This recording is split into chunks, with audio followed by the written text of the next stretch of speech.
On est à la mi-avril 2023. Je suis parti depuis 2 jours pour mon grand voyage en vélo. Je suis sur une voie verte en vélo entre Mâcon et Charolles. Il est 17 h et il pleut comme pas possible. Je suis tellement trempé que lorsque je marche avec mes chaussures de rando, ça fait un bruit d'éponge. Pas le choix, je suis en pleine campagne et je pourrais pas trouver d'hôtel pour la nuit. Va falloir monter la tente sous la pluie. Je trouve un coin près d'une vieille maison, je monte la tente sous la pluie et je rentre mes affaires de bivouac dedans. Mes affaires sont trempées. Coup dur au moral, je peux littéralement essorer mes chaussettes. Comment je vais faire pour tenir 2 mois et demi en vélo? Je suis parti il y a 3 jours. Même mon sac de couchage a pris l'eau dans mon sac North Face. Le lendemain, je réfléchis pas. Je me réveille à 7 h, épuisé. Alors heureusement, il fait beau. Je rejoins la ville de Cluny et direct, je vais à l'hôtel. Je passe dans un intermarché acheter des chaussures à 15 balles de rechange et je fourre toutes mes affaires, enfin presque, dans un lavomatique. Premier imprévu du voyage. Là, je me dis que la pluie, il y en aura d'autres, c'est sûr. Par contre, il faut absolument que je trouve une solution pour pas me retrouver à chaque fois avec mes affaires trempées. Comment je vais faire? J'ai un kawaii et j'ai mon par-dessus de pantalon que j'ai gardé depuis que j'ai bossé chez Deliveroo en 2017. Mais les chaussures et les affaires dans mes sacoches. Je trouve une solution en 2 secondes. J'achète des sacs poubelles et j'enroule toutes les affaires d'une sac North Face dans une doublure. Je veux clairement pas revivre la nuit que je viens de passer. Et les chaussures de rando, je vais les faire sécher à l'hôtel sur un radiateur. Ça laissera une sacrée odeur dans la chambre d'ailleurs. Depuis cette nuit-là, à chaque fois qu'il pleuvra durant le voyage, ce sera la totale. Toutes les affaires de couchage sont dans des doublures de sacs poubelles noirs. Et mes chaussures, je réfléchis pas, je les enroule dans un sac poubelle. Tant pis si c'est moche, je préfère ne ressembler à rien et avoir les pieds au sec. C'est l'organisation qui va me permettre d'avancer quand je remonterai la Seine durant une semaine, 2 semaines plus tard, après cette première grosse pluie. Je me suis pris une semaine de pluie pour remonter la Seine en Normandie, mais au moins cette fois, j'étais prêt. Cette histoire évoque un processus bien particulier que la plupart des grandes entreprises utilisent. C'est un cycle d'itération. C'est une démarche qui permet d'améliorer constamment des procédures, des services ou des produits, et pour les coûts, des projets. N'importe quel produit que tu as entre les mains est passé par ce processus d'amélioration. N'importe quel service que tu connais aujourd'hui dans notre société est passé par là. Et si tu veux être sûr d'atteindre des objectifs et boucler des projets, tu es obligé d'utiliser ce mécanisme.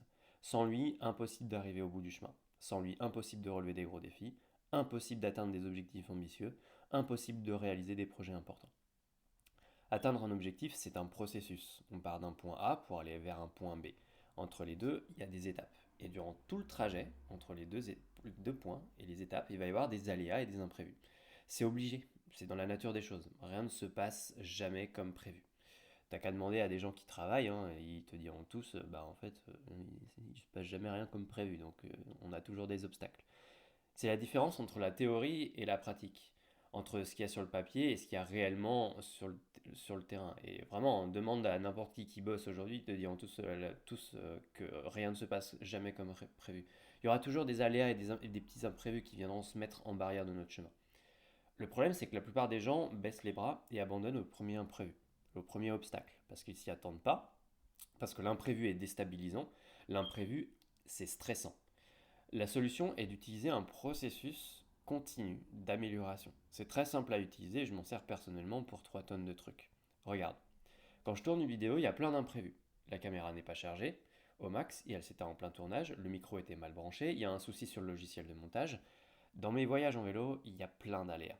Comme je te l'ai partagé au début du mail, il y a la pluie, il y a les zones où ça va grimper sévère, il va y avoir une crevaison de chambre à air, un vélo tellement chargé que le pneu arrière se déchire sous la pression, ça m'est vraiment arrivé.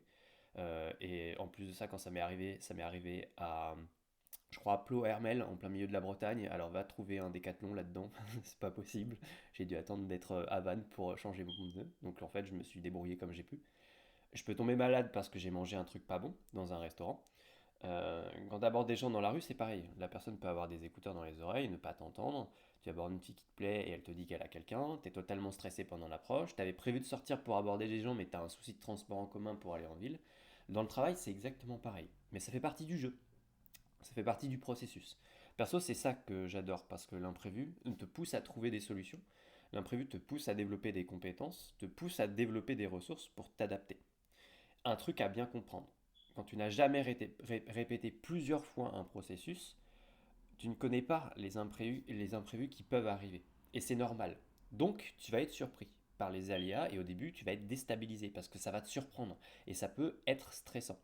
Quand tu as répété une bonne centaine de fois un processus, les imprévus, tu les connais.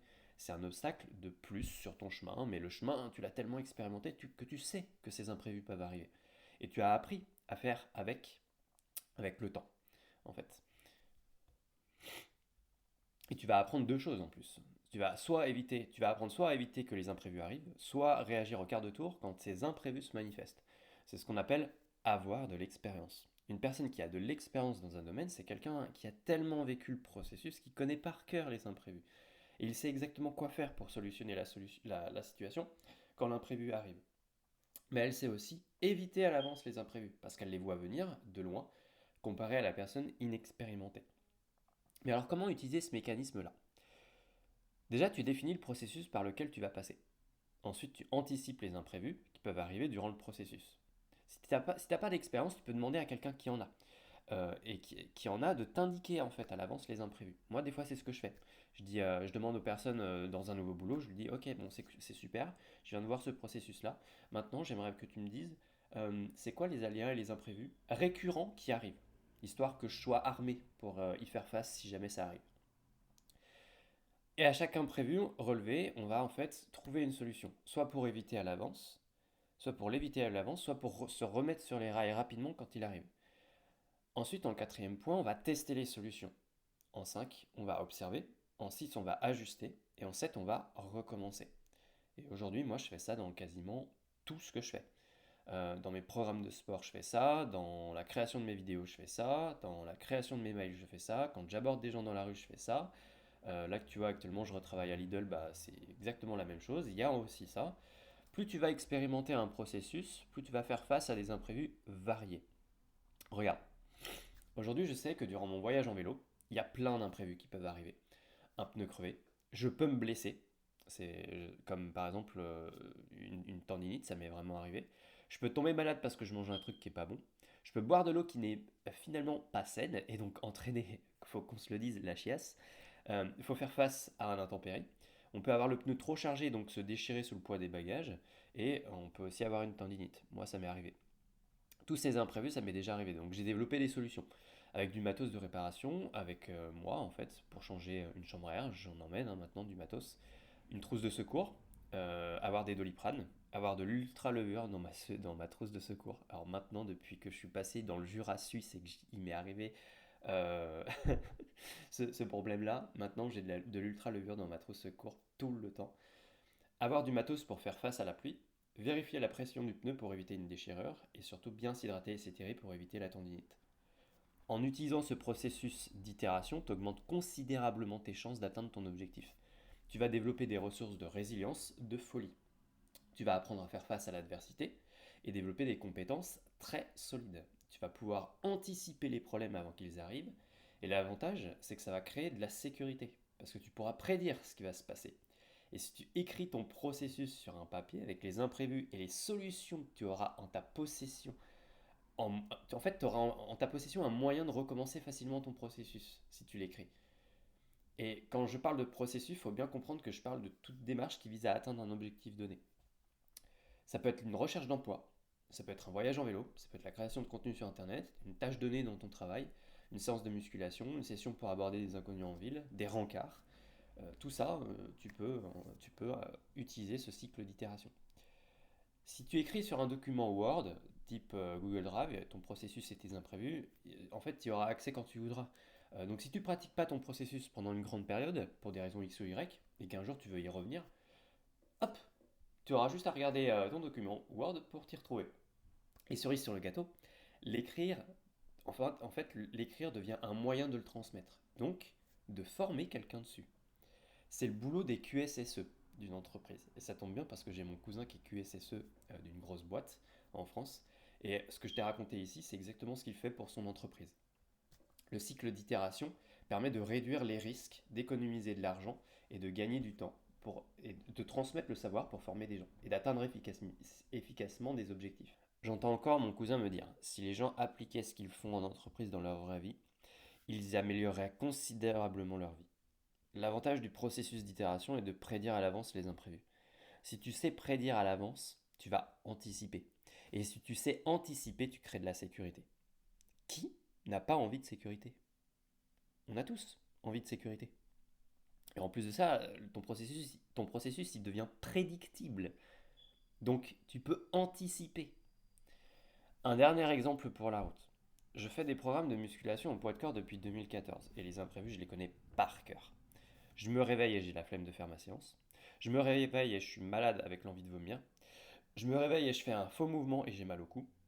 Je travaille en journée, j'ai finalement pas le temps de faire ma séance en rentrant le soir. Là, au moment où j'enregistre ce podcast, il est 10h16 et je travaille cet après-midi à 15h jusqu'à 20h30. Donc je le fais maintenant et en fait, juste après avoir posté le podcast, j'irai faire ma séance. Parce que sinon, je sais que j'aurai pas le temps. Je suis pas chez moi pour faire ma séance et donc bah, comment je fais? Je me sens pas motivé pour faire du sport. Comment je fais aussi? Des amis me proposent de sortir faire la fête et du coup, je ne fais pas ma séance. Le jour de ma séance, c'est un lendemain de soirée et du coup, je suis KO. Tous ces imprévus, je les connais. Et j'ai appris à trouver des solutions pour chaque imprévu. Alors, c'est pas 100% fiable tout le temps parce qu'en fait, on reste humain, mais ça améliore considérablement en fait l'organisation. Si toi aussi tu veux apprendre à atteindre tes objectifs, même avec des obstacles, liste les imprévus dans un document Drive et trouve une solution pour chaque. Pose-toi les questions suivantes. Quelle solution je peux mettre en place pour éviter que ça arrive? Quelle solution je peux tester pour me remettre rapidement en selle même si l'imprévu arrive? Quelles sont les ressources que j'ai à disposition pour faire face à l'imprévu? En termes d'argent, en termes de compétences, en termes de ressources humaines et en termes de connaissances. Et ça peut même être, en termes de ressources humaines, ça peut être par exemple des gens que tu connais, qui pourraient t'aider et te donner un coup de main si jamais tu as un problème. Tu mets la solution en face de chaque imprévu et tu la testes sur le terrain. Tu observes et tu ajustes en fonction du résultat. Puis tu recommences, en fait. Et c'est ça, le cycle d'itération.